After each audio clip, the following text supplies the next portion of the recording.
هادي له وأشهد أن لا إله إلا الله وحده لا شريك له وأشهد أن محمدا عبده ورسوله. قال الله تبارك وتعالى في كلام المجيد والفرقان الحميد: أعوذ بالله من الشيطان الرجيم. بسم الله الرحمن الرحيم.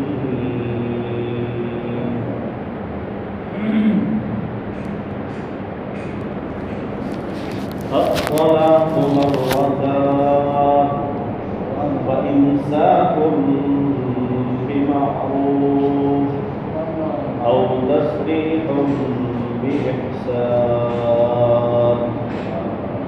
صدق الله العلي العظيم.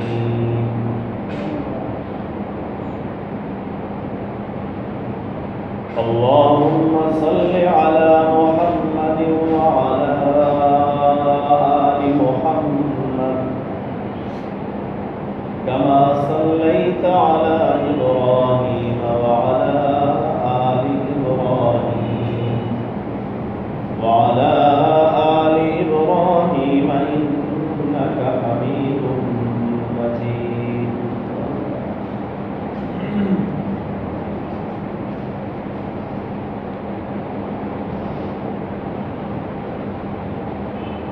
جو آیت آپ حضرات کے سامنے تلاوت کی ہے، اس آیت میں اللہ رب العزت نے طلاق دینے کا صحیح طریقہ بیان کیا ہے۔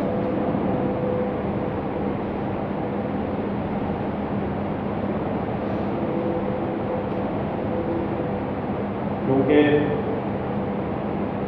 دو لوگوں کا اکٹھے ہونا دراصل دو خاندانوں کا اکٹھے ہونا ہوتا ہے۔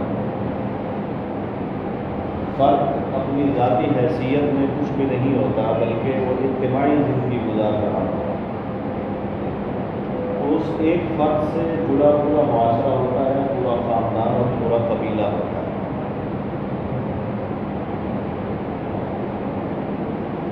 اس آیت میں جو طریقہ طلاق کا بیان کیا گیا ہے وہ ہمارے ہاں بالکل ختم ہو چکا ہے، مفقود ہو چکا ہے۔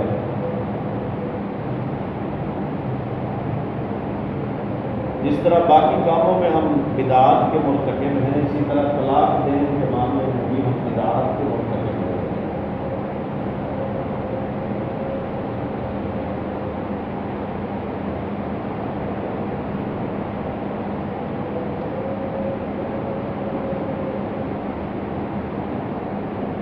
اب یہ جو طریقہ کار ہمارے ہاں رائج ہو چکا ہے طلاق کا، قرآن کریم میں اس کا کہیں پر کوئی تذکرہ موجود نہیں،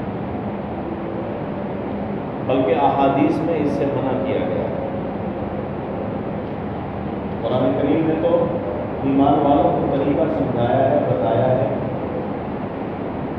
کہ اگر آپس میں گزارا نہ ہو رہا ہو، اختلافات شدید نوعیت کے ہو جائیں اور آپس میں کہیں پر بھی گزارا نہیں ہو رہا، تو سوچ سمجھ کر یہ فیصلہ کیا۔ اور ظاہر ہے جب یہ سوچ سمجھ کر فیصلہ کیا جائے گا تو اس پر پچھتانے کی تو سوال ہی پیدا نہیں ہوگا کہ اس پر پچھتاوا ہو تو یہ کیوں کیا ہے۔ لیکن جس طرح ہم باقی معاملات میں بدعات کا شکار ہو چکے ہیں، طلاق دینے کے معاملے کا بھی ہمیں پتہ نہیں کہ طلاق ہمیں دینی کس طرح سے۔ یہاں پر بھی ہم بدعات کے مرتکب ہیں، اور میرے خیال میں زیادہ تر بدعت کے مرتکب ہم ہوتے ہیں ضد کی وجہ سے۔ ضد کی وجہ سے ہم بدعت کے مرتکب ہوتے ہیں، اور بدعت کتنا بڑا گناہ ہے۔ نبی پاک صلی اللہ علیہ وسلم نے فرمایا کہ کل بدعت ضلالہ، ہر قسم کی بدعت جو ہے وہ گمراہی ہے۔ وکل ضلالۃ فی النار، اور ہر گمراہی انسان کو جہنم میں لے کر کے جائے گا۔ یعنی بدعت اتنا بڑا گناہ کہ اگر اس سے توبہ نہ کی جائے، کیونکہ یہ کبیرہ گناہوں میں سے ہے، اور کبیرہ گناہ کی اگر توبہ نہ کی جائے تو وہ جہنم کا سبب بنے گا۔ تو آخرت کا بھی خسارہ اور دنیا کا بھی خسارہ۔ فقہا نے، بلکہ فقہائے احناف نے 3 طریقے طلاق دینے کے لکھے۔ سب سے پہلا طریقہ وہ ہے جو قرآن کریم کے اندر بیان کیا گیا ہے، جو آیت میں نے آپ حضرات کے سامنے پڑھی کہ الطلاق مرتان، طلاق ہے 2 مرتبہ، 2 دفعہ نہیں، 2 مرتبہ، یعنی ایک مرتبہ آپ نے طلاق دی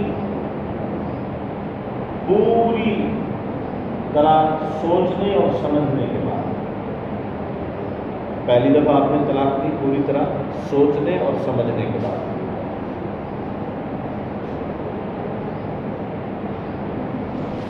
جب سوچنے اور سمجھنے کے بعد اور خاندانوں کی باہمی مشاورت کے بعد جب معاملے کا حل نہیں نکلا تو آپ نے طلاق دی، تو وہ طلاق قرآن کہتا ہے کہ وہ 2 مرتبہ ہے، 1 مرتبہ نہیں، 2 دفعہ بھی نہیں کہا کہ ایک ہی جگہ بیٹھ کر 2 دفعہ 3 دفعہ 4 دفعہ 5 دفعہ کہہ دو، نہیں، یہ بدعت ہے۔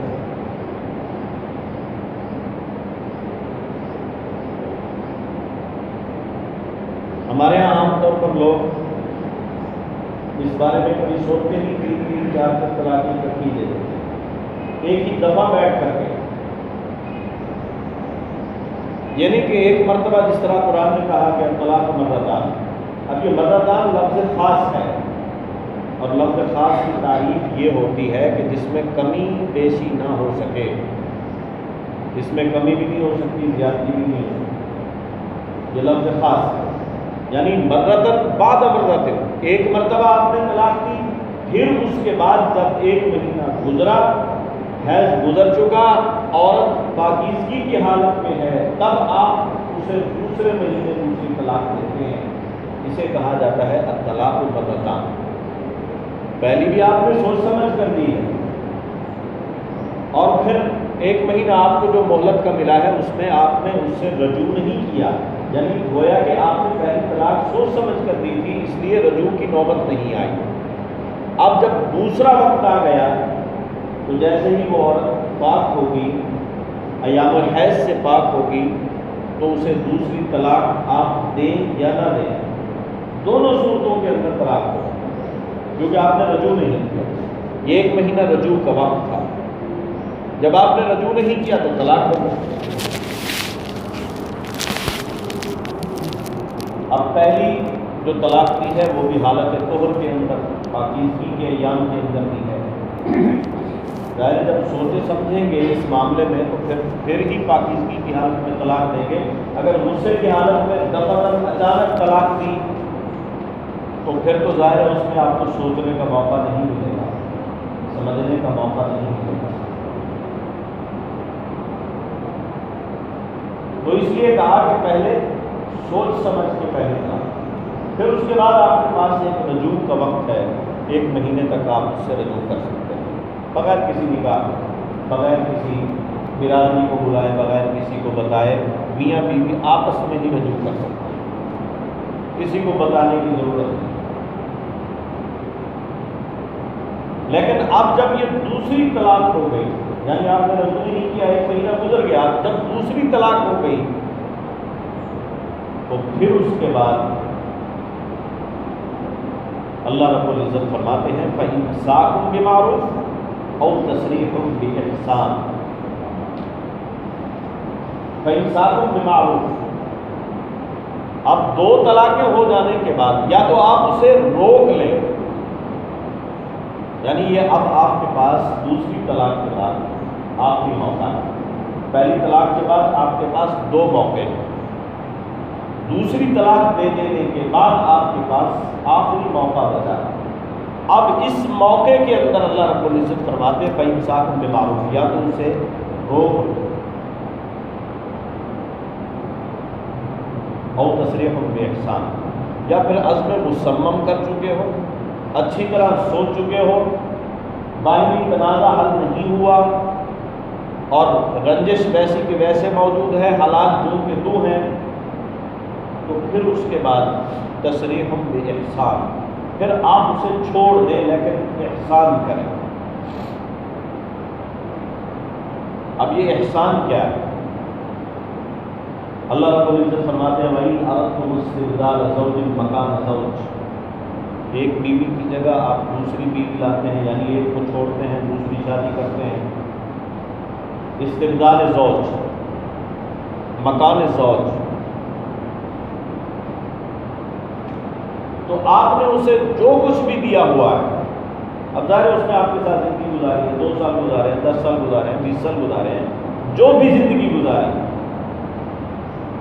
اس کے اندر آپ نے اسے جو بھی تحائف دیے، حق المہر دیا ہے، کوئی جائیداد دی ہے، کوئی زمین دی ہے، کوئی سونا دیا ہے، کوئی چاندی دی ہے، کوئی رقم نقد دی ہے، تو احسان یہ ہے کہ آپ اس میں سے کوئی چیز واپس نہیں لیں۔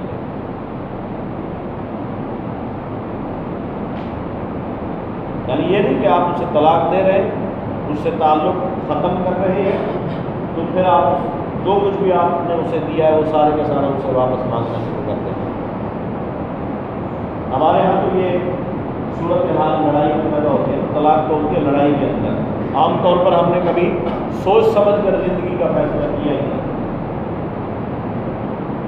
اور شریعت کی کسوٹی پر تو اس معاملے کو ہم نے کبھی پرکھا ہی نہیں کہ کہاں کہاں پر کون کون سی چیزیں ایسی ہیں جہاں پر ہمیں اجازت ہے کہ ہم طلاق دے سکتے ہیں۔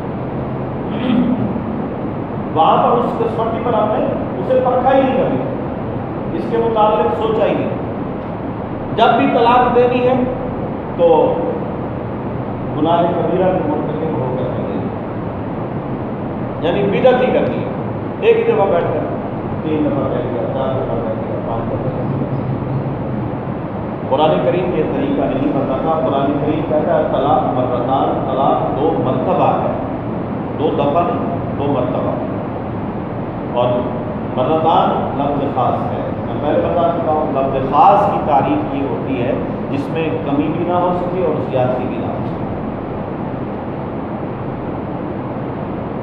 اور مرتان کہتے ہیں مرتن بعد مرتن، یعنی ایک مرتبہ آپ نے ایک مجلس کے اندر طلاق دی، پھر وقت گزرنے کے بعد شریعت نے جو وقت مقرر کیا ہے 1 ماہ کا، عورت جب ایام حیض سے پاک ہوگی، حالت طہر کے اندر ہوگی، اس میں جا کر کے آپ نے دوسری طلاق دی ہے، اسے قرآن کہتا ہے مرتن بعد مرتن، 1 مرتبہ دی، پھر 1 مہینہ گزرنے کے بعد دوسری مرتبہ۔ یہ قرآن کا طریقہ ہے، یہ شریعت کا طریقہ ہے، اور تمام فقہا اس بات پر متفق ہیں کہ یہ احسن ترین طریقہ ہے طلاق، اور تمام فقہا اس بات پر بھی متفق ہیں کہ جو یہاں فلسطین کے اندر ہم طلاق پاکستان کے اندر دے رہے ہیں، یہ طلاق بدعت ہے اور یہ گناہ کبیرہ ہے۔ بدعت جانتے ہیں، کل بدعت ضلالۃ وکل ضلالۃ فی النار، یہ جہنم میں لے کر کے جانے والا گناہ، اگر اس کی توبہ نہیں کی ایسے مر گئے تو یہ جہنم میں لے کر کے جانے والا گناہ، یہ معمولی گناہ نہیں۔ لیکن ہم نے تو اسے مذاق بنا دیا، اور ہمیں یہ پتہ بھی نہیں کہ شریعت میں طلاق دینے کا طریقہ کار کیا ہے۔ ہمارے عام طور پر جب نکاح پڑھایا جاتا ہے تو خطبہ نکاح کا دراصل مقصد یہی ہوتا تھا کہ تعلیم دی جائے، تھوڑی سی بات سمجھا دی جائے۔ لیکن اب ہمارے عربی زبان کے اندر جو خطبہ ہوتا ہے تو اس کے اندر تو سمجھ کسی کو نہیں آتی، باقی لوگوں کے پاس وقت نہیں ہوتا کہ اگر وہ کہہ دیں کہ تھوڑے سے مسائل بتا دیں کہ ہم نے زندگی اکٹھے کیسے گزارنی ہے، اور اگر خدا نخواستہ علیحدہ ہونا پڑ جائے تو اس کا صحیح طریقہ کیا ہے، تو اس معاملے میں کسی کے پاس وقت نہیں ہوتا، کیونکہ کھانا لگ رہا ہوتا ہے تو عین کھانے کے ٹائم نکاح پڑھایا جاتا ہے۔ حالانکہ نکاح کی جو تقریب ہے اس تقریب کے اندر سراسر اس بات کا اہتمام ہونا چاہیے، ایک تو وہ تقریب مسجد کے اندر منعقد کی جائے، ہر حال میں مسجد کے اندر ہی منعقد کی جائے، اور پھر دوسری جو شرط ہے خطبے کی، جو خطبہ مسنونہ ہے اس میں مسائل بتائے جائیں، اس میں سکھایا جائے کہ زندگی کیسے گزارنی ہے، اور پھر اس کے بعد اگر خدا نخواستہ نوبت آ جائے طلاق دینے کی تو اس کا صحیح طریقہ کیا ہے۔ تو ہمارے ہاں تو کسی کو آپ پوچھ لیں، کسی کو پتہ ہی نہیں کہ طلاق دینی کیسے، ہم اسے وہاں ایمان مفصل ایمان مجمل پڑھا رہے ہوتے ہیں۔ اب اس کو یہ بھی پتہ نہیں ہوتا کہ ایمان مفصل کا کیا معنی ہے، ایمان مجمل کا کیا معنی ہے، اس کو اس کے کسی فائدہ نقصان کا پتہ ہے، اس کے معنی تک سے واقف نہیں ہوتا، اسے الفاظ پڑھا دیتے ہیں، وہ آپ کے ساتھ ساتھ دہرا لیتا ہے اللہ خیر صلی اللہ۔ حالانکہ نکاح کی جو تقریب ہے اس کے اندر یہ مسائل بتانا چاہیے، لیکن ہمارے ہاں جب بھی کوئی مسئلہ پوچھنے کے لیے جاتا ہے کسی مفتی کے پاس، سالم کے پاس، تو جی میں نے ایسے 3 طلاقیں اکٹھے دے دی، تو وہ اس بات پر سرگرش نہیں کرتے، وہ کہتا ہے جی ٹھیک ہے ہوگی، اللہ کا فیصلہ ہوگا۔ حالانکہ وہ جو بندہ اقرار کر رہا ہے کہ میں نے 3 طلاقیں یک بار کی دی ہیں، ایک مرتبہ ایک مجلس کے اندر دی ہیں، تو سب سے پہلے تو اس کی سرزنش کر دی جائے گی، جس طرح نبی پاک صلی اللہ علیہ وسلم کی سنت مبارکہ ہے۔ ایک صحابی ہے اور آج کے کہنے لگے یا رسول اللہ صلی اللہ علیہ وسلم، میں نے اپنی گھر والی کو 3 طلاقیں اکٹھی دے دی۔ آپ صلی اللہ علیہ وسلم غیظ کے عالم میں، غصے کے عالم میں اپنی جگہ سے کھڑے ہو، یعنی حالت کو تبدیل کرنا، بیٹھے تھے کھڑے ہو گئے، قام غضبان آصفا، یعنی آپ نے اس بات پر اظہار افسوس کیا، اظہار افسوس کیا، تعلیم دینے کی خاطر، سمجھانے کی خاطر ساتھ اظہار افسوس کیا، اور غصے کی حالت میں آپ نے فرمایا کہ ایھا العباد بکتاب اللہ، تم اللہ کی کتاب کا مذاق اڑاتے ہو اس حالت میں کہ میں محمد تمہارے درمیان موجود ہوں، تو تمہارے بعد آنے والے لوگ کتنا مذاق اڑاتے ہیں۔ یعنی یہ 3 طلاقوں کا اکٹھے ایک مرتبہ ایک مجلس کے اندر دے دینا، یہ اللہ کی کتاب کے ساتھ مذاق ہے۔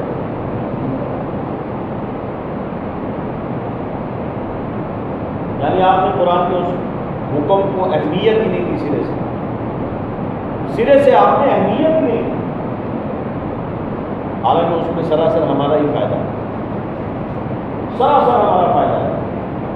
اور یہ بدعت کے طریقے سے، بدعی طریقے سے جو ہم طلاق دیتے ہیں، اس میں سراسر ہمارا نقصان ہے۔ پھر بعد میں پھر کہتے ہیں جی کیسے کریں گی، کیا کریں گی، اب کیا ہوگا جی، اب فلاں سے فتویٰ لے لیں، فلاں سے فتویٰ لے لیں۔ تو پہلے سوچ لینا تھا، یا عقد کرنے سے پہلے اس کے بارے میں تھوڑی سی تعلیم حاصل کر لینا چاہیے، سمجھ لینا چاہیے تھا۔ دنیاوی معاملات میں جس طرح ہم پوچھ لیتے ہیں، کاروبار کے طریقے پوچھتے ہیں، بچت کے طریقے پوچھتے ہیں، ملاوٹ کے طریقے پوچھتے ہیں، رشوت کے طریقے پوچھتے ہیں، سود کھانے کے طریقے پوچھتے ہیں، جس طرح ہم یہ سارے طریقے پوچھتے ہیں، اس طرح ہمیں یہ بھی پوچھنا چاہیے۔ اس معاملے کو بھی سمجھنا چاہیے کہ کون سا طریقہ صحیح ہے، کون سا غلط ہے۔ تو اس میں سراسر ہمارا اپنا ہی نقصان ہے۔ جو قرآن کریم ہمیں طریقہ بتا رہا ہے وہ صاف اور واضح طریقہ ہے۔ یا طلاق مرتان، طلاق ہے 2 مرتبہ، 2 دفعہ نہیں۔ پھر تیسری مرتبہ، یعنی جب تیسری طلاق کا وقت آتا ہے، 2 ماہ گزر چکے ہیں، آپ نے پہلی طلاق دینے کے بعد رجوع بھی نہیں کیا، دوسری طلاق دے دینے کے بعد آپ نے دوبارہ نکاح بھی نہیں کیا، کیونکہ یہ پہلی طلاق رجعی ہے اور دوسری طلاق بائنہ ہے۔ اب اگر یہ دوسری طلاق ہو جاتی ہے تو پھر نکاح کے ساتھ واپسی، یعنی رجوع ہو سکتا ہے، اس میں بھی رجوع ہو سکتا ہے، لیکن نکاح کے ساتھ۔ جو پہلی طلاق دی ہے اس کے بعد بھی رجوع ہو سکتا ہے، اس کے اندر نکاح کی کوئی ضرورت نہیں، میاں بیوی آپس میں بیٹھ کر رجوع کرنا، صلح کر لیں، اس کو رجوع کہا ہے۔ لیکن اللہ رب العزت نے فرمایا کہ اب جب 2 طلاقیں ہو چکی ہیں، پھر اس کے بعد اسے قطعی اور آخری فیصلہ کرنا پڑے گا۔ بھائی مساقت میں معاملہ، اگر روکے گا تو نکاح کرے گا دوبارہ، اور تصریح بے احسان، اور اگر چھوڑے گا تو پھر احسان کے ساتھ چھوڑے گا۔ احسان میں نے بتا دیا کسے کہتے ہیں۔ قرآن کریم نے احسان کی خود ہی تعریف کی ہے کہ جو کچھ بھی آپ اسے دے چکے اس میں سے آپ نے کوئی چیز واپس نہیں، جو کچھ بھی دے چکے زندگی کے اندر جتنا بھی دیا ہے، توفتاً دیا ہے، احساناً دیا ہے، حق دیا ہے، کچھ بھی دیا ہے، اس میں سے آپ واپس نہیں کر سکتے۔ یہ ہے طریقہ احسان کا چھوڑنے کا۔ لیکن ہمارے یہاں پھر جب طلاق ہوتی ہے تو پھر رشتے ختم ہو جاتے ہیں، بول چال ختم ہو جاتی ہے، خاندانوں کے آپس میں بائیکاٹ ہو جاتے ہیں ہمیشہ کے لیے، وہ اس کے مرنے پر نہیں جا رہا، وہ اس کی خوشی میں نہیں جا رہا، وہ اس کی غمی میں شریک نہیں ہوتا۔ یہ ساری باتیں ہمارے یہاں چل رہی ہیں۔ اسلام نے اس کا کوئی حکم نہیں دیا۔ اسلام میں ہر چیز کا طریقہ مقرر ہے، نکاح کا بھی طریقہ ہے، طلاق کا بھی طریقہ ہے، اس میں کوئی رنجش کی بات نہیں ہے، کوئی لڑائی جھگڑے والی بات نہیں ہے۔ لیکن ہمارے ہاں سب سے بڑا جھگڑا اور سب سے زیادہ جھگڑا اسی طلاق کا، اور ہوتا کیوں ہے؟ اس لیے کہ ہم بدعت میں مبتلا ہو رہے ہیں۔ قرآن کریم کے حکم کو ہم نے کوئی اہمیت نہیں دی، ہم نے اس کا مذاق کیا۔ اللہ نے ہمیں جو طریقہ کار بتایا ہے اس طریقے کار سے ہٹ کے ہم نے اپنی مرضی کے طریقے ایجاد کر دیے، اور جہاں بیٹھے وہاں طلاق دے دی، بات ختم ہو گئی۔ تمام فقہاء اس بات پر متفق ہیں کہ یہ بدعت ہے، اور نبی پاک صلی اللہ علیہ وسلم نے فرمایا کہ کل بدعۃ ضلالہ و کل ضلالۃ فی النار، ہر بدعت گمراہی ہے اور ہر گمراہی انسان کو جہنم میں لے کر کے جانے والا ہے، یہ گناہ کبیرہ ہے۔ تو سب سے پہلے تو اس کی سرزنش ہونی چاہیے جس نے 3 طلاقیں کر دی، یعنی کہ وہ آیا مسئلہ پوچھنے، آپ نے کہہ دیا جی وہ گئی جان، ایسا نہیں، اس کی سرزنش کریں۔ اور جسے اتنی تمیز نہیں ہے اسے رشتہ دینے کی ضرورت، پہلے اس سے یہ پوچھ لیں کہ اسے شریعت کے مطابق زندگی گزارنے کا پتہ ہے، شریعت کے مطابق طلاق دینے کا پتہ ہے کہ نہیں۔ ایمان مفصل پڑھوا لو، ایمان دشمن پڑھوا لو، دعا فرمائے اللہ ہمیں سمجھ نصیب فرمائے۔ آپ کو دعوت